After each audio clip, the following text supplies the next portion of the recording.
empezamos una nueva emisión de Los Siete Locos, distinta en este caso, no estoy en el estudio, estoy en mi casa y vamos a hacer el programa desde acá.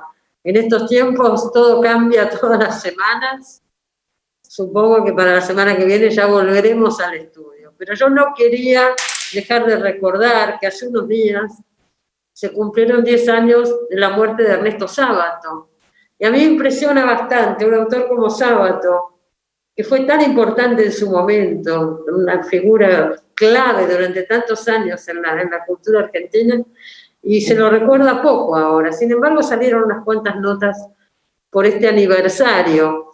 Y hay un seminario, una serie de encuentros internacionales que se están dando, organizados por la Fundación Ernesto Sábato, y vamos a charlar ahora con la presidenta, que es Elvira González Fraga, y con dos escritores que nos van a hablar de Sábato, como son mis queridos María Rosa Lojo y Hugo Mujica. ¿Cómo les va tanto tiempo? Muy bien, muy bien. Me alegro de verlos, aunque sea por esta vía. Elvira, contanos un poco de esto. Yo sé que siguen todavía, creo que hasta el 14 de mayo, una cosa así, hay unos días más, pero esto empezó hace bastante, con varias figuras. Tengo entendido que estuvo Baltasar Garzón, Juan Cruz Ruiz de España, la viuda de Saramago, Pilar del Río, ¿no es cierto? Y figuras de la Argentina, entre ellos María Rosa y Hugo, por supuesto. Contanos un poquito de este seminario. Mira, estamos agradecidos y muy contentos del entusiasmo con que se respondió. Primero yo lo comenté a una escritora en España, que estábamos entrando la fundación en el 20 año de su existencia, desde que la fundamos con Ernesto, y que entonces íbamos a hacer esto. Al día siguiente ya teníamos a la Revista de Occidente, al Círculo de Bellas Artes, a la Complutense, me llamó Carlos Riera para decir, o sea, una difusión enorme, unas ganas, como si aquello de que Ernesto estaba medio como olvidado.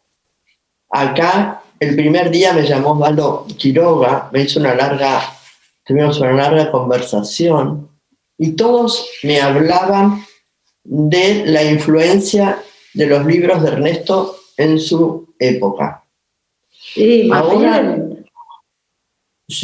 Ahora nos están pidiendo que sigamos en junio y en octubre desde España, porque se ha movido mucho, digamos, desde el país. El ABC me dio 2 páginas, nos dio... Bueno, acá también vi que tuvo mucha repercusión en los diarios. Ahora me decís lo de Osvaldo Quiroga en la radio, supongo. Ha salido por muchos lugares esto. Pero ustedes compartirán, María Rosa, compartirás lo que digo. Se lo nombra poco a Sábato. Es un caso bastante especial. Si quieren vamos a analizar un poco por qué pasa esto, porque es realmente notable. Fue una figura clave en los años 60, 70, ni hablemos lo que fue el túnel, sobre todo sobre Eres y Tumbas, ¿no es cierto? Yo creo que fue el último escritor argentino, e incluso escritoras también, el último gran escritor de cualquier género que tuvo una enorme repercusión pública desde la literatura. Creo que lo hablamos otras veces, Cristina, ¿no? Cómo los escritores entraron en un cono de sombra, no solamente Sábato, sino cualquier artista de la palabra. Permíteme, yo que voy a decir esto.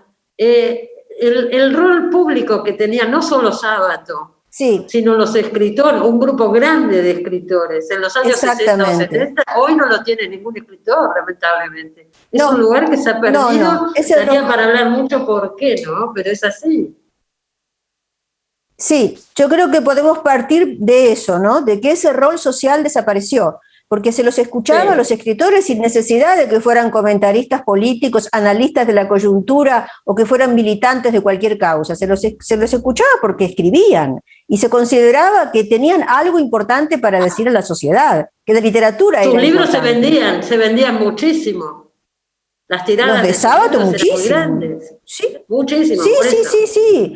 El túnel se vendió mucho y sobre Héroes y Tumbas tuvo un éxito fulminante. Fue una novela que vendió en unos 5 años, vendió unos 100.000 ejemplares, que era muchísimo para la época. Y para hoy ni hablemos, ¿no? Pero hoy es inimaginable. ¿Qué decís vos, Hugo, de todo esto? Bueno, creo que desde que murió Sábato hasta ahora pasaron 100 años. Tenemos que tener en cuenta que el tiempo pasó a ser otra cosa. O sea, no es que pasó, el tiempo para atrás está lejísimo y para adelante está ya llegando, ¿no? Digo, hay que ver, el cambio cultural en estos 20 años es increíble. Sábato, toda su queja de Sábato queda atrás de que él no conoció los medios de comunicación, por así decirlo, ¿no? Digo, fue muy grande el cambio cultural que hubo. Y Sábato no tiene una obra sólida en el sentido numérica, por así decirlo, ¿no? Digo, prácticamente su gran obra es El túnel y Sobreros y tumbas. Y después su literatura fue tragada por el personaje. Digo, Sábato después fue una especie de ícono moral, si querés, pero fue quedando atrás su obra. Fue quedando atrás, es verdad, el personaje... Todos esos factores también son en cuenta. También algunas posturas de Sábato que fueron muy, bueno, ni hablemos del famoso almuerzo con Videla, pero después su actuación cuando el presidente Alfonsín lo convoca para presidir la CONADER, ¿no? Ese es un rol fortísimo que toma Sábato, público.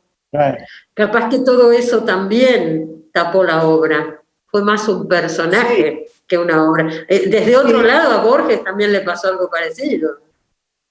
Sí, Borges también quedó anécdota, casi sepultado por las anécdotas sobre él, ¿no? Seguro. Sí, yo creo que está todo eso. Lo que creo que no pasó de su obra es Sobreros y tumbas. Yo creo que es un libro que se sigue leyendo porque es un libro iniciático, digo, que depende de una edad de leerlo. Yo lo leí cuando era al final de un adolescente, ¿no? Y creo que es como Hermann Hesse de alguna forma. Es esa franja que ayuda, porque además la novela es sobre eso, cómo das el paso a la adultez, ¿no? A una adultez que experimentas como una adulteración de lo que uno es y lo que le obligan a hacerlo, ¿no? Porque yo veo que retoma ese libro a determinada edad de los jóvenes. Pero vos decís que hoy los adolescentes leen Sobreros y tumbas. Yo no lo sé. ¿Ustedes saben algo al respecto? Yo no hace mucho, vi 2 veces, ¿no? Un kiosquero leyendo, un pibe, etc. Yo creo que sí, como siguen leyendo a Hermann Hesse, ¿no? En otra proporción. Pero creo que es un libro que también lo fue Rayuela, pero Rayuela era más intelectual, no era para una otra especie de joven.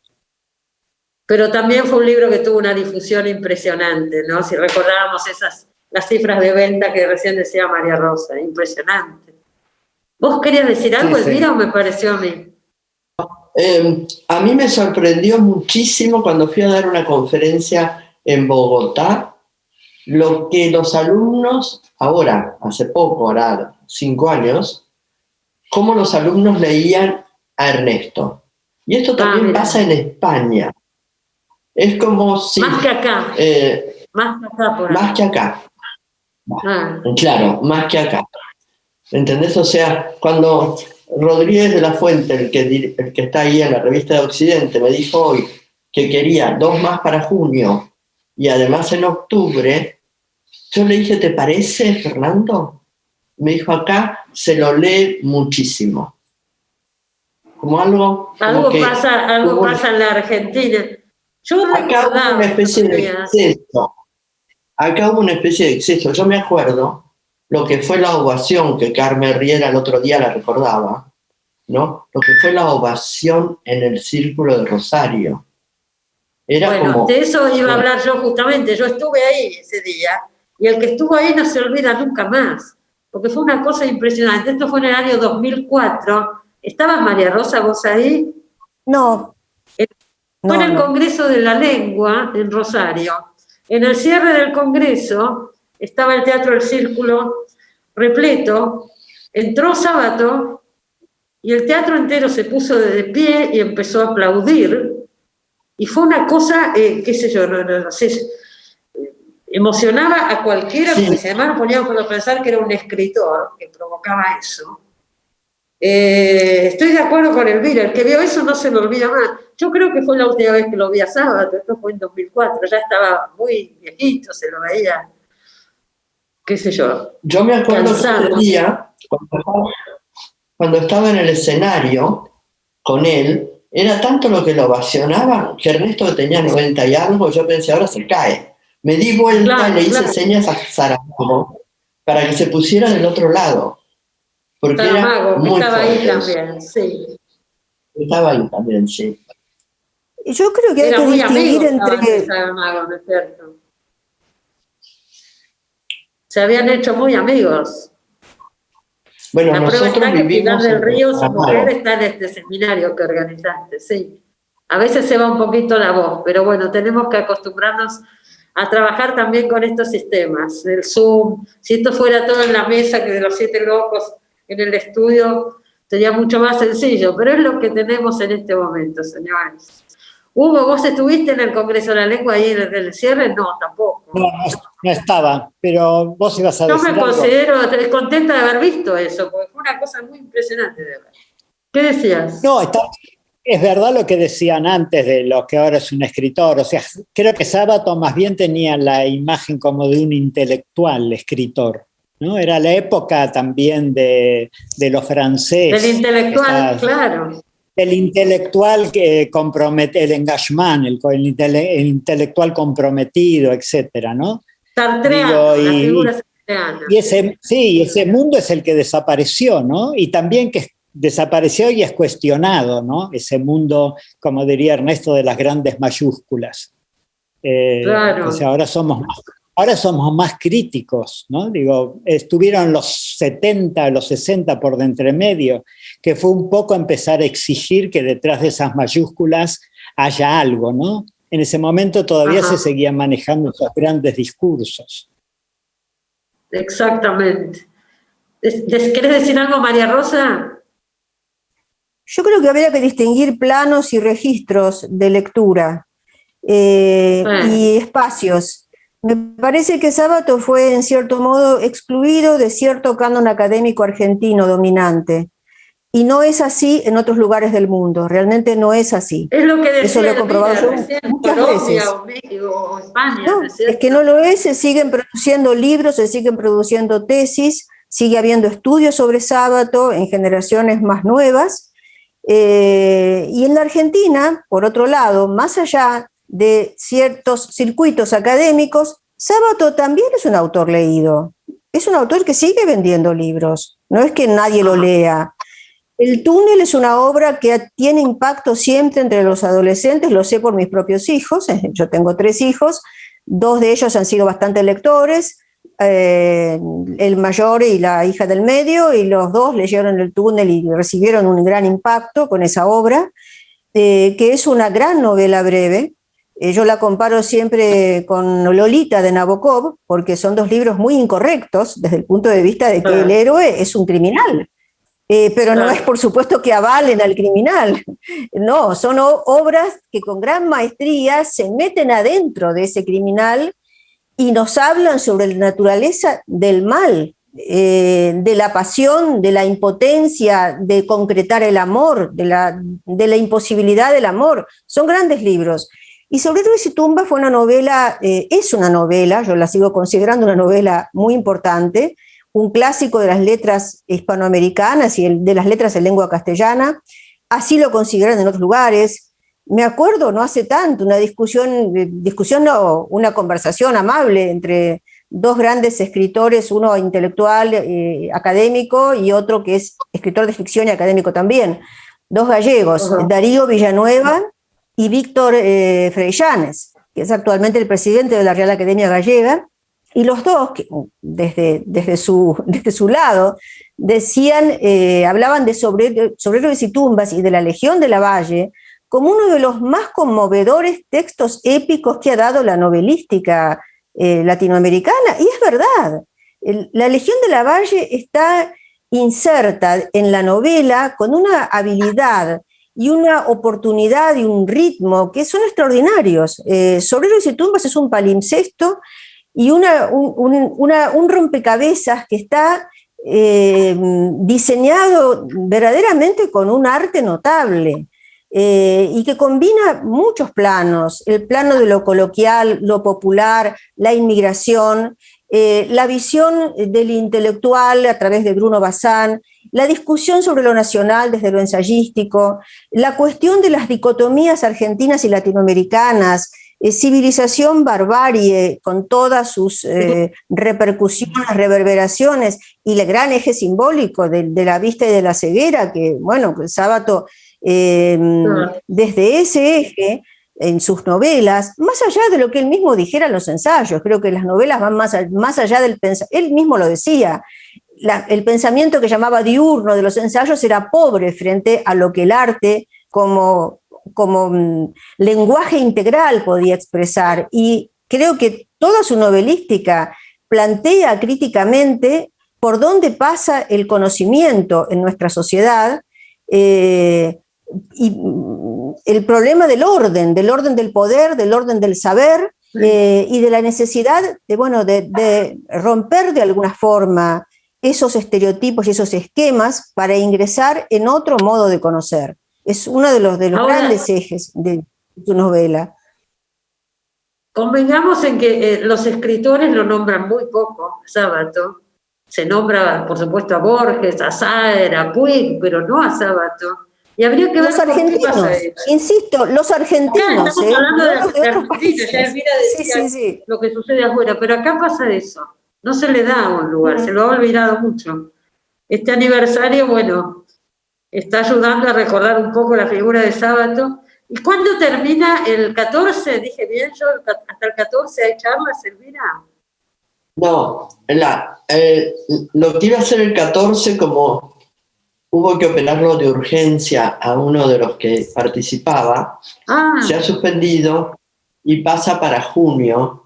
Y en junio tenemos 2 actividades. Pero ahora en mayo, la Fundación entrega premios de cuentos en las villas, como parte del trabajo de la Fundación y de nuestro esfuerzo de llevar la cultura fuera de lo que normalmente es la gran oferta cultural que nosotros tenemos, ¿no? Entonces, estamos con el padre Pedro haciendo un esfuerzo para entregar y que los chicos redacten.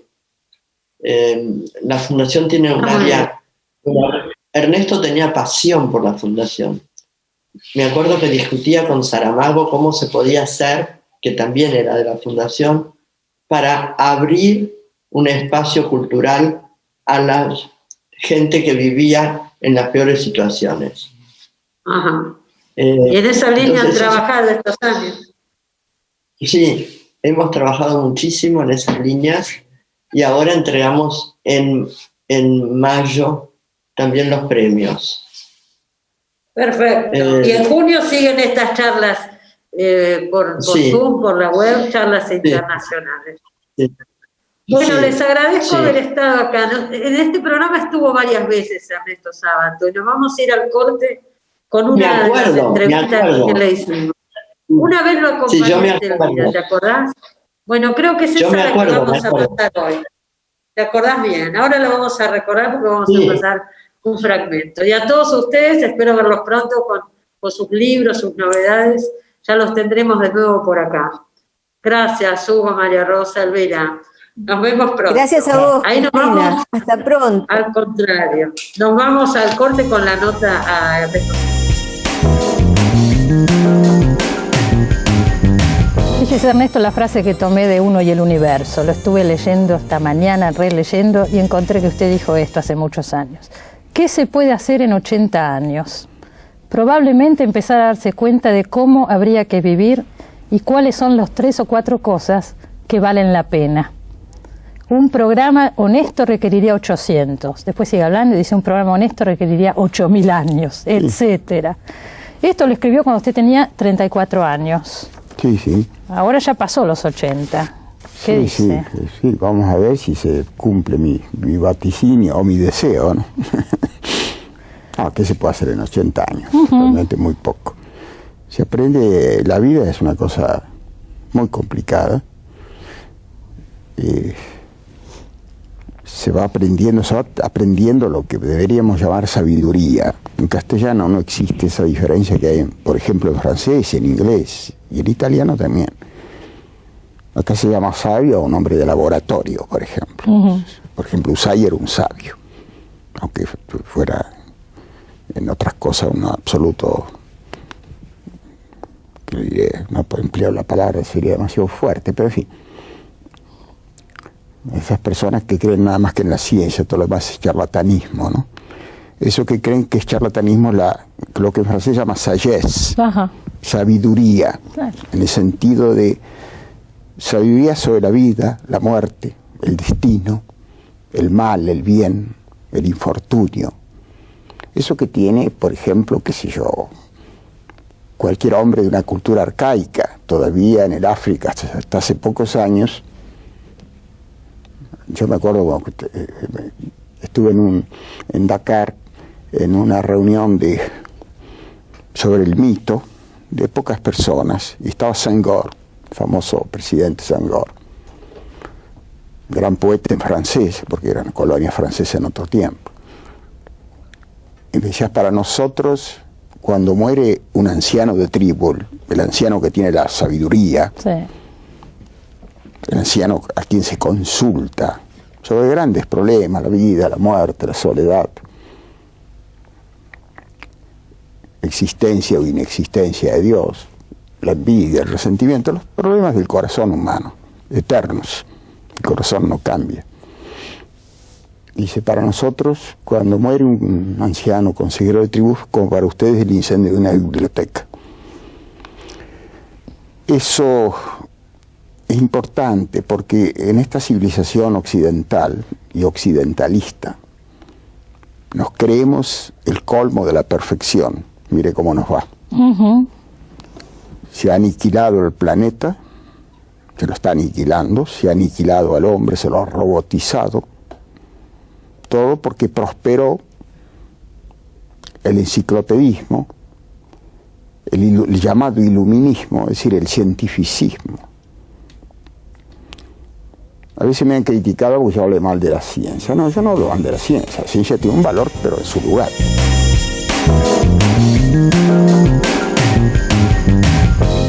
Bueno, acá tengo en la mano Oratorio, el nuevo libro de María Negroni, y la tengo también, por supuesto, a María Negroni. ¿Cómo estás, María? Muy bien, dentro de lo que se puede, bastante bien, Cristina. Aquí andamos. Dentro de lo que se puede, hay que tratar, ¿no es cierto? Exactamente. María, sí, no volviste a la poesía. Vos me dirás, nunca me fui de la poesía, pero tu nuevo libro Oratorio es un libro de poemas. Vos te definís como poeta antes que nada, ¿no es cierto? Así es, sí. Me quitaste la frase de la boca. En realidad nunca me he ido de la poesía. Todo lo que hago me parece que está atravesado por la poesía. Lo que pasa es que, tenés razón, este es un libro que tiene, digamos, visualmente, por lo menos, la organización más convencional de un libro de poemas con versos y etcétera. Pero creo que es como la continuación por otros medios de lo mismo que vengo haciendo antes, ¿no? Vos hablás de algo que me pareció interesante, porque vos no creés demasiado en los géneros, y hablás de artefactos literarios, ¿no es así? Sí, de artefactos verbales hablo. Porque en realidad, Cristina, en mi opinión, ¿no? La poesía es como ese lugar en donde hay más conciencia del lenguaje, donde todo lo demás está supeditado a lo que pasa a nivel de lenguaje. No interesa mucho de qué se habla, no interesa mucho la anécdota, eso puede venir, pero es secundario. Entonces, me gusta más hablar en este momento, en esta etapa, digamos, de del mundo y de la literatura como de artefactos verbales, ¿no? Porque me parece que si no quedamos como muy encarcelados en formas rígidas, ¿no? El poema, la novela, el cuento, y en realidad pasa también en otras artes. Lo más interesante ocurre, me parece, cuando esos límites se cruzan, cuando en el cuento o en la novela, por ejemplo, aparecen como elementos que vienen tomados, sacados de otras artes, incluso pueden venir del cine, inspirados, no sé, en la fotografía, en el teatro, y me parece que eso es muy rico como posibilidad de exploración, permite como una libertad de movimiento que a mí por lo menos me funciona, ¿no? Además porque mira, a raíz de lo que decís, yo recuerdo la última vez que estuviste acá en el programa, que viniste con Archivo Dickinson, me acuerdo que hablaste también de Objetos a ti, y había un tercero, fue una trilogía, me acuerdo. Y todo esto que estás diciendo se aplica a esos libros, ¿no es cierto? Claro, absolutamente, claro. Ahí en esos 3 libros hice como una especie de, fíjate que tomé a un compositor de la música, a un artista visual y cineasta, y a una poeta. Y con eso armé esas 3 figuras, que son libros así un poco inclasificables, ¿no? Porque para mí son libros de poesía, pero se podrían leer como son también pseudo biografías, pseudo retratos, tienen un poquito de la crónica, un poco de... Es una especie de mezcla, pero a mí me parece, en mi caso por lo menos, que esa mezcla es productiva porque me permite como explorar cosas que no sé, que es lo que justifica para mí mi trabajo, más allá del resultado, ¿no? Porque si no me aburro profundamente, tengo que evitar el aburrimiento. Alguna vez te escuché decir que hay libreros que no saben dónde poner tus libros, porque esa división entre géneros, ¿en qué géneros los pongo, no? Estos libros, los pongo en poesía, los pongo en narrativa, ¿dónde los pongo? ¿Te pasa eso? Sí, pero es un problema de los libreros. Claro, el problema es de ellos. No creo que sea un problema de los lectores ese, porque los lectores tienen una avidez que no va por el lado de las clasificaciones, va por el lado, digamos, de la resonancia, si ese libro les dice o no les dice algo, ¿no? Así que... Mirá, hay un libro, ahora que hablando de cosas raras, hay un libro que sacó el año pasado, el 2020, al comienzo de la pandemia, esta poeta canadiense, que admiro mucho, que es Anne Carson, ¿no? Y lo que hace... Sí, bueno, estuvo en Buenos Aires hace un par de años, ¿no? Y antes de lo que hace... Debe haber sido 2019. Exacto. Y lo que hace en ese libro, toma, mira, la historia de Helena de Troya, ¿sí? La mezcla con Marilyn Monroe, que es el mito del cine de Hollywood, y con todo eso hace una mezcolanza. No se sabe qué es, no se sabe si es una obra de teatro, si es poesía, si es narración, pero es fabuloso el libro, ¿no? Entonces, ese es un poquito como el norte, ¿no? Que cuando yo pienso, digo, voy bien, porque aparte a mí me encanta leerla, por ejemplo, Anne Carson, ¿no? Esas voces así. Vos decías recién, te interesa el hueso, no me interesa la anécdota. Si pensamos en eso, vos como lectora, ¿qué elegís leer? Digo, todos los narradores, los escritores de novelas, si son buenos, son también poetas, porque trabajan con el lenguaje, más allá de la anécdota. Absolutamente. Cristina, gracias por decir eso, porque es lo que yo siempre digo. O sea, en la buena prosa, la poesía está cerquísima de sí misma.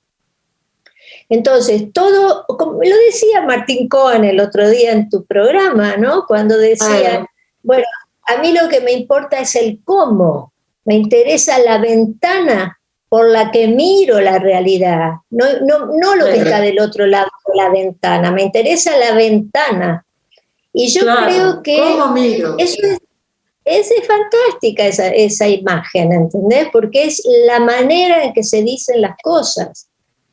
Entonces, yo como lectora, que es tu pregunta, a mí me gusta mucho, ¿sabés? Leer novelas. Me gustan las novelas, me gusta la narración, pero me doy cuenta a las 3 páginas si hay o no hay escritura. A veces no hay. Entonces son textos que están para el entretenimiento, si querés, pero a mí ese entretenimiento me aburre. Así que no me entretiene, ese entretenimiento no me entretiene. Exactamente, entonces no es para mí. Bueno, vos sos, vamos a decirlo por si alguien no lo sabe, pero viviste muchos años en Estados Unidos, enseñando en la universidad, volviste al país no hace tanto, ahora vas a decir hace mucho ya, van a ser 10 años, Cristina. Ah, bueno, mirá vos, ya 10 años. Bueno, pero volviste con un proyecto, volviste con una idea que por suerte la pudiste plasmar, que es una universidad, ¿no es cierto? Una maestría o doctorado, vos dirás, en escritura creativa. Sí, eso lo armé. Sí, eso lo armé en el año 2013 y la verdad es que ha sido una alegría esa maestría porque funciona muy bien. Hemos formado a muchos escritores jóvenes, ¿no? Algunos han venido acá y han contado, ¿eh? Algunos de esos escritores les ha ido muy... Sí, gente muy talentosa, con, no sé, como muy entusiasta. O sea, hay gente que trabaja y que ha producido muchísimo en estos años. Entonces, estoy muy contenta con eso. Sí, realmente ha sido... porque además volver al país, como vos decís, también en esa idea del retorno, también estaba un poquito de volver al país, ¿no? Todo lo que el país me había dado, porque obviamente yo ya me fui, tenía 30 años cuando me fui, entonces mi formación es acá. Te había formado acá, claro. Claro, y siempre tuve conciencia de todo lo que el país me había dado, ¿no? También con todas las cosas difíciles que hay aquí, pero también hubo cosas muy positivas. Entonces la idea era, yo decía, ¿por qué? Yo daba clases en el programa de escritura creativa de la Universidad de Nueva York que creó Silvia Molloy, ¿no? Claro. Y yo a veces le decía a Silvia, ¿no? Tenía 2 o 3 alumnos argentinos y yo decía, qué locura que tengan que venir acá, ¿no? Primero con el costo, lo que significa mudarse, instalarse en una ciudad carísima como Nueva York, teniendo los escritores que tenemos en la Argentina. ¿Cómo puede ser que no haya un programa así en el país? Bueno, así que además, perdóname que te interrumpa, esos estudiantes viajaban a Nueva York para formarse con vos y con Silvia Molloy, que son argentinas, además. Además, claro, es una cosa absurda. Por supuesto, a ver, vamos para decir las cosas como son, o sea, la experiencia de vivir en Nueva York es maravillosa. O sea, eso en sí mismo es una escuela, ¿no? Una escuela de estímulos y demás. Pero no para la cosa de la escritura. Si acá tenemos unos escritores extraordinarios en el país, la verdad. Y a esos escritores extraordinarios vos los convocaste porque son profesores en la maestría, ¿cierto? Es una lista de profesores de lujo. Sí, es verdad. No debería decirlo porque no suena muy modesto, pero la verdad que tenemos un plantel de profesores, uno mejor que el otro, ¿eh? Y la otra, porque hay muchas mujeres también. Hay muchas mujeres también. Sí, exacto. Ahora, ustedes ahí enseñan escritura creativa. Los estudiantes supongo van para escribir, pero también se les enseña a leer, ¿no es cierto? Claro, porque la lectura y la escritura son como las dos caras de la misma moneda. No hay escritura sin lectura. Además, una de las cosas que con el tiempo se me hacen más y más claras es que la escritura, en realidad la literatura, se hace también con la literatura. ¿Entendés? O sea, un buen texto es un texto que es como un palimpsesto, que tiene capas y capas de citas y de referencias y de tradiciones que están en la base de lo escrito. Entonces, la lectura es fundamental. ¿Entendés? Ese es uno de los problemas que hay acá, ¿sabes? En Argentina, que a mí me cuesta diversificar o llevar a los estudiantes a leer cosas que no son de Argentina. Tenemos poco conocimiento, por ejemplo, en poesía. Se lee poca poesía latinoamericana, por ejemplo. Y no llega, además no llega. Llega poco. Entonces, bueno, esa es una tarea, ¿no? Impulsarlos a leer de otras tradiciones incluso, aunque ahí se necesitan las traducciones, pero es muy importante abrir la cabeza, porque cada cultura o cada escritura, mejor dicho, es un mundo, ¿no? Trae un mundo, una manera de pensar, una manera de sentir. Entonces es muy importante para formarse también. Por supuesto, y además encontrar el camino propio, ¿no es cierto? De todos esos mundos que se abren, por qué línea uno quiere ir. Y sí, yo leí por alguna parte, María, estuve leyendo estos días, ¿estás escribiendo un libro sobre tu madre?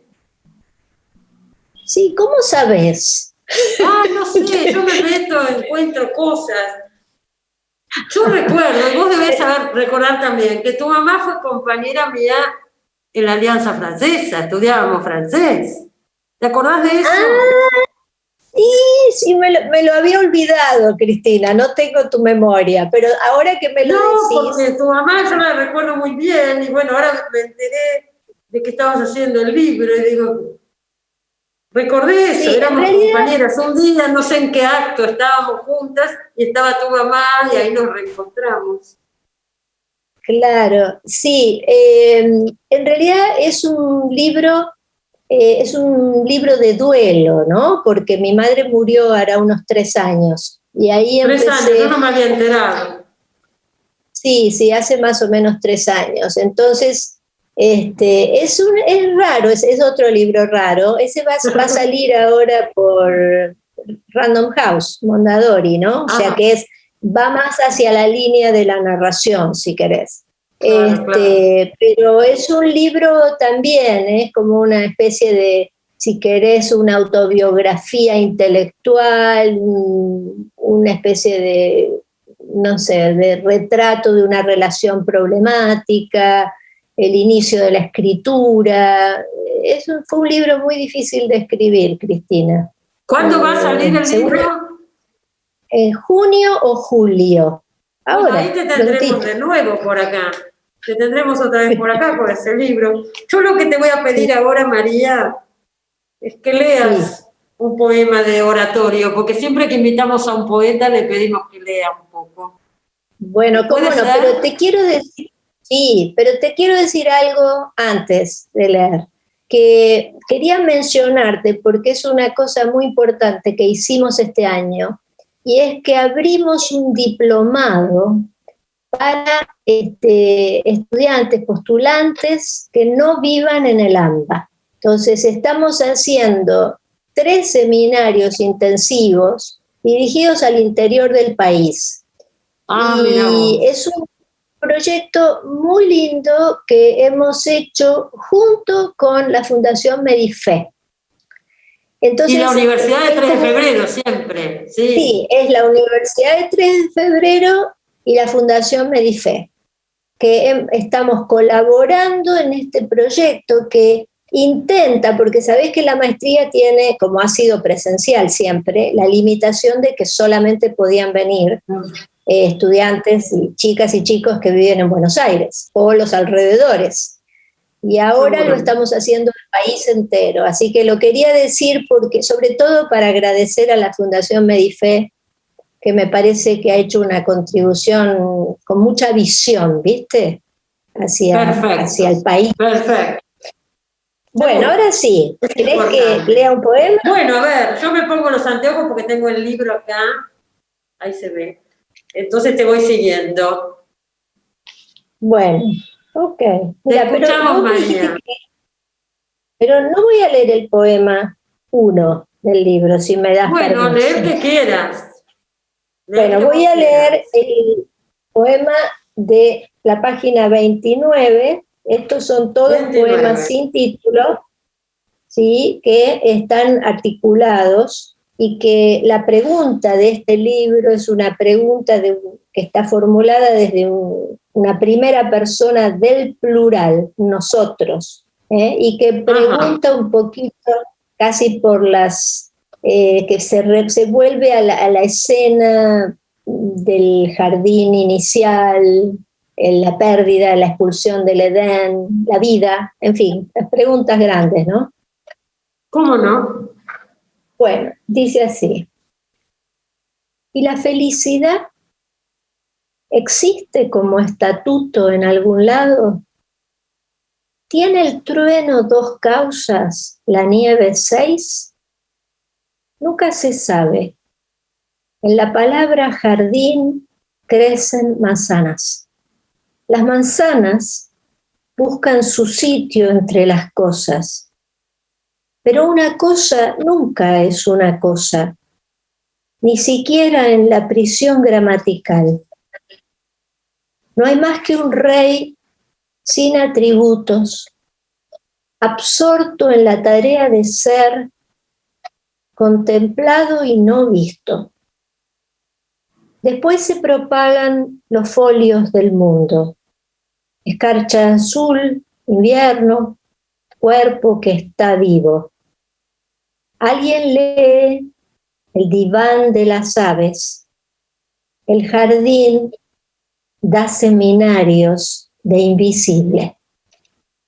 Precioso poema. Aparecen algunas letras mayúsculas, que por supuesto el que lo escucha no lo ve, pero por ejemplo, el diván de las aves o de seminarios de invisible. ¿No? ¿Qué son? Bueno, ahí el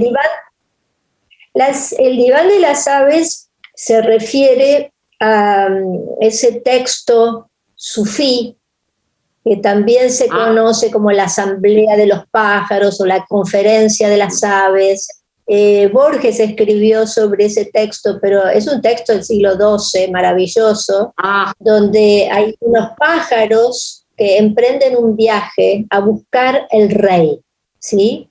Y se van quedando en el camino, algunos son cobardes, otros tienen mucho miedo, otros se enferman, se mueren. Finalmente llegan 30 pájaros al lugar donde supuestamente está el rey, que se llama Simurgh.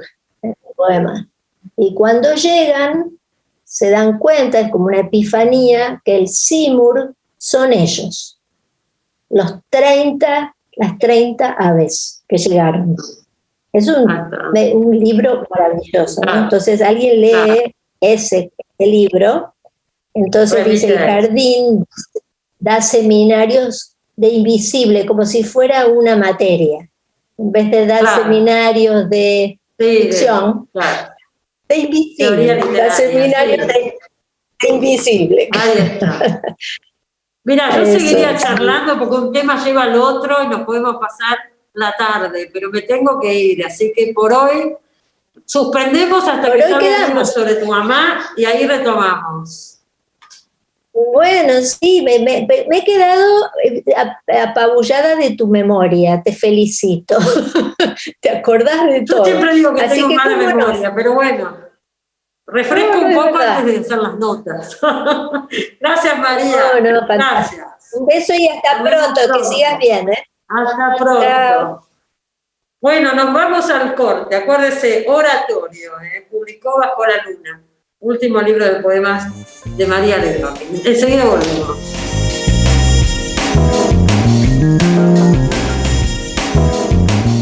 Bueno, leo Hace unos días en los diarios sale una noticia de que la Casa Christie's de Remates Internacional remataba una obra digital, o sea, un cuadro, por decirlo de alguna manera, digital.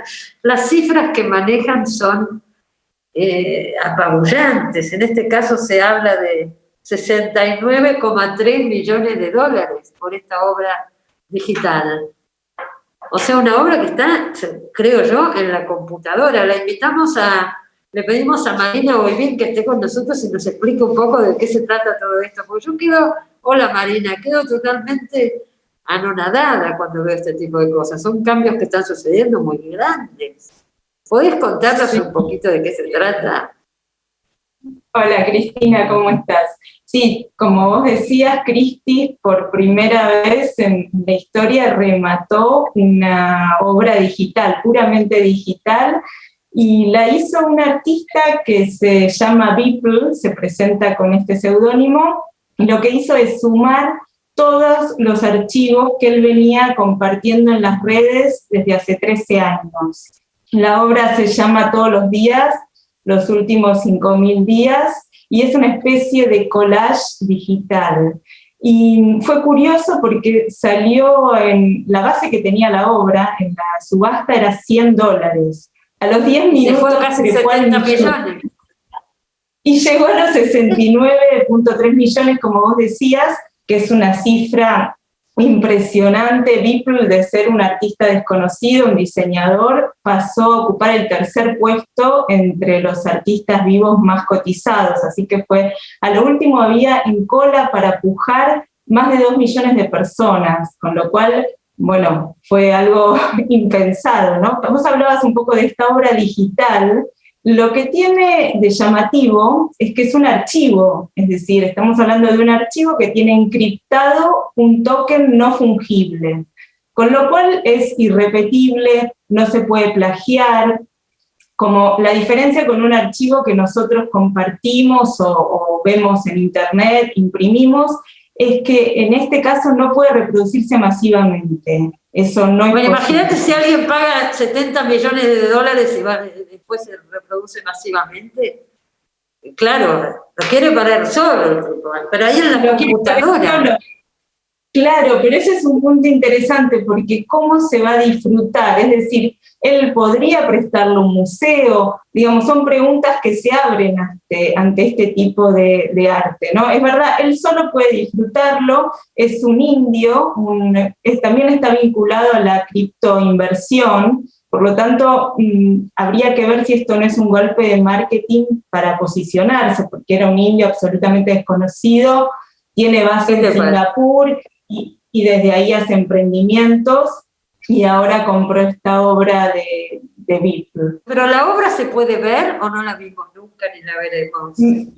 Sí, la obra la podés ver, lo que no podés ver en detalle de las 5.000 imágenes, porque cuando lo agrandás se pixela, pero algo que me parece interesante es justamente la obra, lo que vos estás planteando, porque terminamos hablando del valor, ¿no? Ese valor en la subasta. Pero la obra, claro, Christie en principio promocionó al artista y a la obra diciendo que evidenciaba ciertas contradicciones, ciertas tensiones del sistema. Pero si vos ves la obra, la verdad es que es más satírica, no tiene tanta crítica mordaz ni crítica al sistema.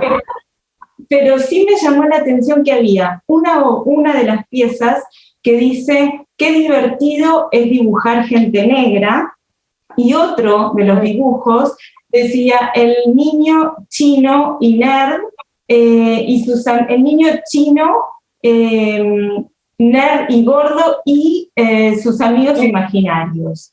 Otras eran muy violentas, sí, una muy violenta contra el Dalai Lama.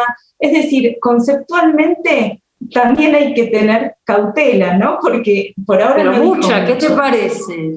¿Qué te parece? Entonces, ideas sí, por eso, espantosas, racistas. Sí, algunas eran bastante xenófobas, digamos, tenían algunas características, algunas muy machistas contra Hillary Clinton. Entonces, Yo tendría cautela, porque conceptualmente y visualmente no es un gran aporte, aunque se ha vendido estos millones. Por eso yo querría ver qué ocurre con este mercado comprador de criptoarte y de estas nuevas obras. Quizás en un futuro haya museos con obras de este tipo y no haya que enviar piezas físicas, sino simplemente archivos, pero en principio habría que esperar. Habría que esperar y bastante, y también ver la calidad de las obras, ¿no? Bueno, seguiremos con todos estos temas, Marina, seguiremos con todo esto. Hoy nos tiraste este panorama que la verdad, para alguien de afuera es muy desconcertante. Ves este tipo de cosas y realmente ya no se entiende. Nos vemos pronto, muchísimas gracias. Muchas gracias a vos, Cristina. Hasta pronto.